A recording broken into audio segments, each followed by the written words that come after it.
আপনার একটা পশমও যেন শুকনা না থাকে, এবং খুবই গুরুত্ব সহকারে অজু করা, মানে মনোযোগ দিয়ে অজু করা, মনোযোগ ছাড়া না, মনোযোগ দিয়ে। এজন্য আবু হুরায়রা থেকে বর্ণিত, তিনি বলেন, আন্না রাসূলুল্লাহ সাল্লাল্লাহু আলাইহি ওয়াসাল্লাম ক্বাল, রাসূল সাল্লাল্লাহু আলাইহি ওয়াসাল্লাম বলেছেন, আলা উখবিরুকুম বিমা ইয়ামহুল্লাহু বিহিল খতায়া ওয়া ইয়ারফাউ বিহিদ দারাজাত, আমি কি তোমাদের এমন একটা বস্তুর সন্ধান দিব কি দিব না, যা দ্বারা আল্লাহ তোমাদের গুনাহও ক্ষমা করবেন এবং তোমাদের মর্যাদাও বাড়াবেন। মানে শুধুমাত্র যে গুনাহ ক্ষমা হবে এমনটা নয়, তোমাদের গুনাহও আল্লাহ ক্ষমা করবেন, আর তোমাদের যত মর্যাদা আছে আল্লাহ তোমাদের মর্যাদা যতটুকু আছে তার চেয়ে বেশি মর্যাদা দুনিয়া, কবরের জিন্দেগিতে, আখেরাতের জিন্দেগিতে, হাসরের মাঠে, এমনকি জান্নাতে আল্লাহ তোমাদের মর্যাদা অনেক গুণ বাড়িয়ে দেবেন। আমি কি তোমাদেরকে এমন একটা কথা বলবো না? তখন তিনি বললেন, ইসবাগুল উযু আলাল মাকারিহি ওয়া কাসরাতুল খুতা ইলাল মাসাজিদ ওয়া ইন্তিযারুস সালাহ বাদাস সালাহ ফাযালিকুমুর রিবাত ফাযালিকুমুর রিবাত ফাযালিকুমুর রিবাত। রাসূল সাল্লাল্লাহু আলাইহি ওয়াসাল্লাম বললেন, কষ্ট হওয়া সত্ত্বেও পরিপূর্ণ ওযু করা। আচ্ছা বলেন তো, কষ্ট হওয়া মানে শীতের ভিতরে পানি আপনি ওযু করবেন, পানি গরম না ঠান্ডা? ঠান্ডা। এখানে একটা চমৎকার মাসালা আছে, এই মাসালাটা আমি বোঝার পরে আর আমি ওই আমলটা করি না। মানে আমি কি করতাম, শীতের দিন তো এজন্য এখন তো বিভিন্ন মেশিন, বিভিন্ন কিছু জগ টক মগ পাওয়া যায়, তাই না? হিটার, মানে পানি গরম করার। তো কারেন্টে দিলে, চাপ দিলে কয়েক মিনিটে পানি গরম হয়ে যায়। এই জন্য ওই গরম পানি ঠান্ডা পানির সাথে মিশালে পানিটা কুসুম কুসুম গরম হয়, হয় না?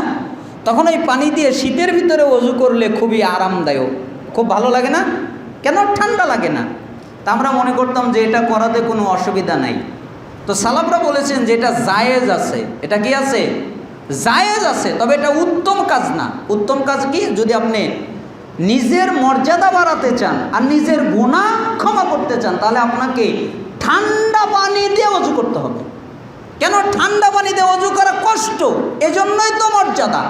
কষ্ট যদি না হতো তো মর্যাদা তো পেত না, গুনাহ থেকে মাপ পেতে না। এজন্য ঠান্ডা পানি হওয়া সত্ত্বেও, পানি কষ্টদায়ক হওয়া সত্ত্বেও তুমি পরিপূর্ণভাবে ঠান্ডা পানি দিয়ে ওযু করবা। হ্যাঁ, যদি ডাক্তার বলে যে ঠান্ডা পানি ব্যবহার করলে রোগ বেড়ে যাবে, মৃত্যুর আশঙ্কা আছে, তখন আপনার ঠান্ডা পানি ব্যবহার করার দরকার নেই। তখন আপনি গরম পানি মিক্স করে ব্যবহার করবেন, এতে কোনো অসুবিধা নেই। কিন্তু আপনি পরিপূর্ণ সুস্থ, তখন আপনি ঠান্ডা পানি দিয়ে, অথবা কষ্ট হওয়া সত্ত্বেও আপনি পরিপূর্ণভাবে ওযু করবেন। এবং মসজিদের দিকে অধিক পদচালনা করা, মানে খুব বেশি বেশি মসজিদে যাওয়া, মানে ফজরও মসজিদে পড়া, জোহরও মসজিদে পড়া, আসরও মসজিদে পড়া, মাগরিবও মসজিদে পড়া, ইশাও মসজিদে পড়া। মানে কি? জামাতের গুরুত্ব, মানে জামাতের সাথে সালাত আদায় করা। এজন্য বলেছেন বেশি বেশি মসজিদের দিকে পা উঠানামা করা। মানে মসজিদে দিকে গেলে পা উঠানামা করা হয় না? আর এখানে হাদিস থেকে একটা সূক্ষ্ম বুঝ হলো পায়ে হেঁটে যাওয়া। সাইকেল আছে, সাইকেল নিয়ে না। মোটর সাইকেল আছে, মোটর সাইকেল নিয়ে না। কি দিয়ে? পায়ে হেঁটে। এবার আপনি যদি বলেন আমার বাড়ি তো অনেক দূরে, আমি তো হেঁটে গেলে জামাতই পাবো না। হ্যাঁ, আপনি যদি হেঁটে গেলে জামাত না পান বা হেঁটে গেলে আপনার অনেক দূরে হয়, তাহলে আপনি যে কোনো বাহন ব্যবহার করতে পারেন। কেন? দূরে জামাত মিস হবে, এই জন্য। আর সাহাবীরাও কিন্তু দূর থেকে আসতো, তাই না? অনেক আগ থেকে রওনা দিত। কিন্তু আপনাদের জন্য যদি কষ্টকর হয়ে যায়, তাহলে জায়েজ বাহন ব্যবহার করা। তবে কাছে যারা, পাশাপাশি যারা, তাদের জন্য উত্তম হচ্ছে পায়ে হেঁটে যাওয়া। কিসে হেঁটে যাওয়া? মানে কষ্ট হওয়ার পরেও পরিপূর্ণ ওযু করা, মসজিদে পদচারণা করা, মানে পায়ে হেঁটে যাওয়া। আর এক সালাতের পর আর এক সালাতের অপেক্ষা করা। ইস, আমি জোহর তো পড়ে ফেললাম, আলহামদুলিল্লাহ, কখন আসর আসবে, মানে আসরের চিন্তা এখন মশগুল, আসরের জন্য অপেক্ষমান থাকা। আর এটাই হলো রিবাত, এটাই হলো রিবাত, এটাই হলো রিবাত। রিবাত মানে ইসলামী রাষ্ট্রের সীমানা পাহারা দেওয়ার ন্যায় সওয়াব, এটাকে বলে রিবাত। মানে আপনি যদি ইসলামী রাষ্ট্র পাহারা দেন, মুজাহিদ আপনি পাহারা দিচ্ছেন আপনার ইসলামী রাষ্ট্রকে, কাফেরদের হাত থেকে বাঁচাচ্ছেন, পাহারা দিচ্ছেন, এই কারণে আল্লাহ তাআলা আপনাকে যেই সব দান করবেন, আল্লাহ তাআলা আপনার এই এক সালাতের জন্য আরেক সালাতের অপেক্ষা করা, ওযুর পরে আপনার পরিপূর্ণভাবে ওযু করা, পায়ে হেঁটে মসজিদে যাওয়া, এটা হচ্ছে ইসলামী রাষ্ট্র পাহারা দেওয়ার মতো সওয়াব, মানে রিবাত। আর রাসূল সাল্লাল্লাহু আলাইহি সাল্লাম বলেছেন তোমাদের গুনাহ মাফ হয়ে যাবে এবং তোমাদের মর্যাদা অনেক বাড়িয়ে দিবে। যখন আপনি হাত ধুবেন, হাতের সাথে সমস্ত গুনাহ কী হয়ে যাবে? বের হয়ে যাবে। মুখ ধুবেন, মুখ, চোখ, নাক, মুখ যা দিয়ে যা গুনাহ করেছেন সব বের হয়ে যাবে। হাত ধুবেন, পা ধুবেন, যখন যে অঙ্গ ধুবেন ওই অঙ্গ থেকে সমস্ত গুনাহ বের হয়ে যাবে। এই জন্য সুন্দরভাবে অজু করতে হবে। আদেশ অনুযায়ী যে ব্যক্তি অজু করে তার সওয়াব। আসিম ইবনু সাকাফি থেকে বর্ণিত, তারা সুলাসিল যুদ্ধে যোগদান করেছিলেন কিন্তু যুদ্ধ করার সুযোগ পান নাই। পরে তার শত্রুর মোকাবেলা করার জন্য প্রস্তুত রইলেন, সুযোগ পাই নাই, এখন প্রস্তুত আমরা। মুআবিয়া রাদিয়াল্লাহু আনহুর নিকট প্রত্যাবর্তন করলেন। তখন তার নিকট আবু আইয়ুব এবং উকবা ইবনু আমির ছিলেন। তখন আসিম বললেন, হে আবু আইয়ুব, এই বছর আমরা যুদ্ধ করার সুযোগই পেলাম না। আমাদের কপালটাই পোড়া, আমরা যুদ্ধ করতে গেলাম কিন্তু যুদ্ধ করার সুযোগটাই পেলাম না। কেন? যে দেখি শেষ, সুযোগ নেই। আমাদের কপালটা কতই না পোড়া। কাকে বলতেছে? মুআবিয়াকে। তারা সাহাবীরা এই আরজি করছে। তখন আমাদের সংবাদ দেওয়া হয়েছে, আমাদেরকে সংবাদ দিল। কি সংবাদ? যে ব্যক্তি 4টি মসজিদে সালাত আদায় করবে তার পাপ মাফ করা হবে। 4টি মসজিদে সালাত আদায় করলে কি মাফ করা হবে? পাপ মাফ করা হবে। তিনি বলেন, হে ভাতিজা, আমি কি এর চেয়ে সহজতর পন্থা বলে দিব না? মানে তুমি যেহেতু এখন ওই যুদ্ধ করতে পারো নাই, মসজিদে হারামে যাবে, মসজিদে নববীতে যাবে, ফিলিস্তিনের সেই মসজিদে আকসাই যাবে, মসজিদে কুবাই যাবে, তাহলে 4টা মসজিদ হলো, তুমি 4টা মসজিদে সালাত আদায় করো। তো হে ভাতিজা, তুমি যদি এটাও না পারো তাহলে তোমার জন্য একটা সুখের সংবাদ আছে। আমার জন্য কিসের সুসংবাদ? আমি কি এর চেয়েও সহজ কথা তোমাকে বলবো না? মানে যুদ্ধ করা যত কঠিন, আর ওই 4 মসজিদে সালাত আদায় করা সহজ না কঠিন? মক্কায় যেতে হবে, মদিনায় যেতে হবে, কুবায় যেতে হবে, আকসায় যেতে হবে, কত কঠিন যুদ্ধ করা, কত কঠিন। তা আমি কি তোমাকে সহজ বলবো না?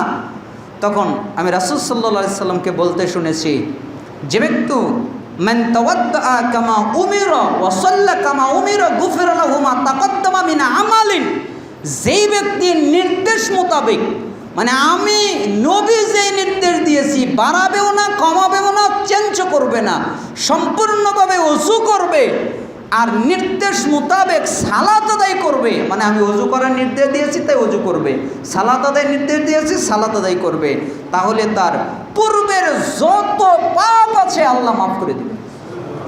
তার আমল যাই হোক, এতে কিছু আসে যায় না, সব মাফ। সত্যি কি তাই হে উকবা? আকাযালিকা ইয়া উকবা, হে উকবা, তুমি যে কথাটা বললা আসলেই কি সত্যি? ক্বালা নাম, হ্যাঁ এটা আসলেই সত্যি। তুমি যুদ্ধ করতে পারো না অপরক, তুমি 4 মসজিদে যেতে পারো না অপরক, কিন্তু এই 4 মসজিদে যাওয়া, যুদ্ধ করা এর চেয়েও সহজ আমল। সেটা কি? পরিপূর্ণভাবে ওযু করা, ভালো করে ওযু করা। তুমি যদি ভালো করে ওযু করো তাহলে আল্লাহ তোমার সমস্ত গুনাহ মাফ করে দেবে। মানে এর আগে যত গুনাহ করেছো আল্লাহ সমস্ত গুনাহ কি করে দিবেন? এবার বলেন তো, ওযু কি সুন্দর করে করতে হবে নাকি সুন্দর না করে করলেও হবে? সুন্দর করে। হুমরান ইবনু আবান থেকে বর্ণিত, তিনি আবু বুরদাকে মসজিদে এই মর্মে সংবাদ দিয়েছেন যে তিনি উসমানকে রাসূল সাল্লাল্লাহু আলাইহি সাল্লাম থেকে বর্ণনা করতে শুনেছেন, মান আতাম্মাল উযুআ কামা আমারাহুল্লাহু আযজা ওয়া জাল্লা ফাস-সালাওয়াতুল খামস কাফারাতুন লিমা বাইনাহুন্না, যেই ব্যক্তি আল্লাহর নির্দেশ মতো ওযু সম্পন্ন করে, মানে আল্লাহ যেইভাবে নির্দেশ দিয়েছেন ওইভাবে, মানে খুব ভালোভাবে যত্ন সহকারে ওযু করে এবং 5 ওয়াক্ত সালাত আদায় করে, তাহলে এর মধ্যবর্তী সময়ের পাপসমূহের জন্য কাফফারা স্বরূপ গণ্য হয়। তার মানে জোহর আসর এই মাঝখানে যত পাপ, এই জন্য সালাফগণ বলেছেন 5 ওয়াক্তে ওযু করো। ফজরেও করো, জোহরেও করো, আসরেও করো, মাগরিবেও করো, ইশায়েও করো। কেন? এক ওয়াক্তের সালাত আর এক ওয়াক্তে ওযু করলে মাঝখানের গুনাহ মাফ। এখন তুমি যদি ওযু না করো ওইটা থেকে বঞ্চিত হয়ে যাবে, এই জন্য তুমি 5 ওয়াক্তেই ওযু করো, এটাই সবচেয়ে উত্তম। এরপরে আরেকটা সুন্দর মাসালা, আদেশ অনুযায়ী ওযু করার পরে ওযু শেষে কি বলবে? আমরা জানি যে রাসূল সাল্লাল্লাহু আলাইহি সাল্লাম বলেছেন, যে ব্যক্তি উত্তম রূপে ওযু করে আর বলে আশহাদু আল্লা ইলাহা ইল্লাল্লাহ ওয়া আশহাদু আন্না মুহাম্মাদান আবদুহু ওয়া রাসূলুহু, কালেমা শাহাদাত, মানে আমি সাক্ষ্য দিচ্ছি আল্লাহ ছাড়া সত্যিকার কোনো ইলাহ নাই, মুহাম্মদ সাল্লাল্লাহু আলাইহি সাল্লাম তার বান্দা ও রাসূল। আগে বান্দা, মানে আগে আপনাকে স্বীকার করতে হবে যে আল্লাহর নবী আল্লাহর কি বান্দা, অতঃপর রাসূল। তার জন্য বেহেশতের আটটা দরজা খোলা হবে, সে যে দরজা দিয়ে মনে চায় ওই দরজা দিয়ে জান্নাতে যাবে, অপশনাল। মনে চাইলে এই দরজা দিয়েও যেতে পারে, ওই দরজা দিয়েও যেতে পারে, ওই দরজা দিয়েও যেতে পারে, যেই দরজা দিয়ে মনে চায় ওই দরজা দিয়ে জান্নাতে ঢুকবে। কেন? সে ওযুর পরে এই শাহাদাত পড়েছে। কোনো জায়গায় আল্লাহুম্মা জাআলনি মিনাত তাওয়াবিন ওয়া জাআলনি মিনাল মুতাতাহহিরিন, এটা বৃদ্ধি করা আছে, কিন্তু এই হাদিসে নাসাইর 148 এখানে শুধু কালেমা শাহাদাত এটুকু বললে এই সব, আর আল্লাহুম্মা জাআলনি মিনাত তাওয়াবিন ওয়া জাআলনি মিনাল মুতাতাহহিরিন ওটার জন্য আলাদা একটা সব এক্সট্রা করা হয়। কিন্তু এখানে মূলত আশহাদু আল্লা ইলাহা ইল্লাল্লাহ ওয়া আশহাদু আন্না মুহাম্মাদান আবদুহু ওয়া রাসূলুহু, তাহলে ওযু করে আপনারা এটা পাঠ করবেন। এরপরে আসি ওযুর জ্যোতি। আবু হাইম থেকে বর্ণিত, তিনি বলেন আবু হুরায়রা রাদিয়াল্লাহু আনহু সালাতের জন্য ওযু করছিলেন, আমি তার পিছনে ছিলাম, তিনি তার হস্তদ্বয় ধৌত করছিলেন তার বগল পর্যন্ত। কোন পর্যন্ত? বগল পর্যন্ত। আমরা কোন পর্যন্ত ধুই না, আর তিনি ধৌত করছিলেন কোন পর্যন্ত? বগল পর্যন্ত। তখন আমি বললাম, হে আবু হুরায়রা, এটা আবার কোন ধরনের ওযু? তুমি বগল পর্যন্ত ধুচ্ছ, যে এটা আবার কেমন ওযু? এরকম ওযু তো কাউকে করতে দেখিনি। তখন আবু হুরায়রা বললেন যে, হে ফাররুখের বংশধর, তোমরা এখানে, যদি আমি পূর্বে জানতাম তোমরা এখানে আসো তাহলে আমি এভাবে ওযুই করতাম না। তোমরা তো জানো না, উল্টাপাল্টা প্রশ্ন করবে, উল্টাপাল্টা কথা বলবে, এজন্য আমি এটা করতামই না। তোমরা যদি আসো এটা যদি আমি জানতে পারতাম। শোনো, তাবলুগু হিলিয়াতুল মুমিন হাইসু ইয়াবলুগুল উযু, আমি আমার বন্ধু রাসূল সাল্লাল্লাহু আলাইহি ওয়াসাল্লামকে বলতে শুনেছি, মুমিনের জ্যোতি ওই পর্যন্ত পৌঁছে যাবে যেই পর্যন্ত ওযুর পানি পৌঁছে যাবে। এজন্য আমি বগল ধুই। কেন? আমার এই পুরোটাই যেন উজ্জ্বল হয়, মানে ধবধবে সাদা হয়। আল্লাহ রাসূল সাল্লাল্লাহু আলাইহি সাল্লামকে জিজ্ঞেস করা হলো যে আপনার উম্মতকে আপনি কিভাবে চিনবেন? তখন তিনি বললেন যে আমার উম্মতকে আমি চিনতে পারবো ওযুর কারণে। কেন? যারা ওযু করেছে তাদের সমস্ত ওই অঙ্গগুলো ধবধবে সাদা হবে। যেরকম কালো ঘোড়ার মধ্যে সাদা ঘোড়া থাকলে চেনা যায় না? কালো ঘোড়ার মধ্যে সাদা ঘোড়া থাকলে চিনবেন না? চিনবেন না? চিনবেন। ওইরকমভাবে আমি আমার উম্মতের এই দুই হাত ধবধবে সাদা হওয়ার কারণে আমি চিনতে পারবো। কেন? ওযু করার কারণে। তাই আমি আবু হুরায়রা এই বগল পর্যন্ত ধৌত করি, যেন আমার এই বগল পর্যন্ত উজ্জ্বল হয়। তার মানে বোঝা যায় বগল পর্যন্ত ধৌত করা কি জায়েজ আছে, এতে কোনো অসুবিধা নাই। কোনোই পর্যন্ত ধুলেই ওযু হয়ে যায়। এটা হলো ওযুর জ্যোতি।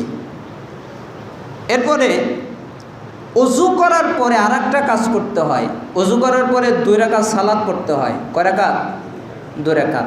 এটা কিন্তু সবসময় মাথায় রাখবেন, ওযু করলে 2 রাকাত সালাত আদায় করবেন, এটা ওযুর সাথে সম্পর্ক।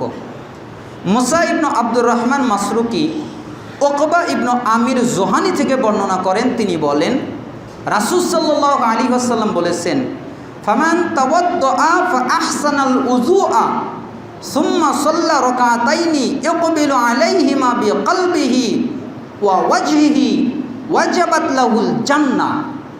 যে ব্যক্তি উত্তমভাবে ওযু করে তারপর 2 রাকাত সালাত আদায় করে একেবারে মনোযোগের সাথে, একেবারে নিষ্ঠার সাথে, একেবারে আন্তরিকতার সাথে, একেবারে আল্লাহকে ভয় করে খুশু খুজু বিনয় নম্রতা সহকারে ভয় আশা আকাঙ্ক্ষা সব নিয়ে আল্লাহকে ভয় করে দণ্ডায়নময় হয়ে সে অজু করে 2 রাকাত সালাত আদায় করে, তাহলে তার জন্য জান্নাত ওয়াজিব হয়ে যায়। বলেন তো জান্নাত কি হয়? ওয়াজিব, মানে ও জান্নাতে যাবে। এটা নফলও নয়, সুন্নাতও নয়, জান্নাতের জন্য ওয়াজিব, জান্নাতের জন্য বাধ্যতামূলক হয়ে যায় যে ওর ঠিকানাটাই হলো জান্নাত। তাহলে এবার বলেন তো অজু করে 2 রাকাত সালাত পড়তে হবে না হবে না? পড়তে হবে। এই জন্য অজু করে 2 রাকাত সালাত আদায় করবেন। আসলে আমরা অজু সম্পর্কে আলোচনা করছিলাম। আমাদের এই বিষয়টা অনেক লম্বা বিষয়, এই জন্য আমরা সব কিছুই বলতে পারিনি। 130 থেকে 152 পর্যন্ত 57 পর্যন্ত এই হাদিসগুলো আছে নাসাইয়ের ভিতরে। আমরা এখান থেকে আপনাদেরকে সুন্দরভাবে যতটুকু আমাদের সময়ের মধ্যে আল্লাহ বারাকা দান করেছেন ততটুকু বোঝানোর চেষ্টা করেছি। আল্লাহ তাআলা আমাদেরকে এইভাবে সুন্দরভাবে উত্তম পদ্ধতিতে অজু করার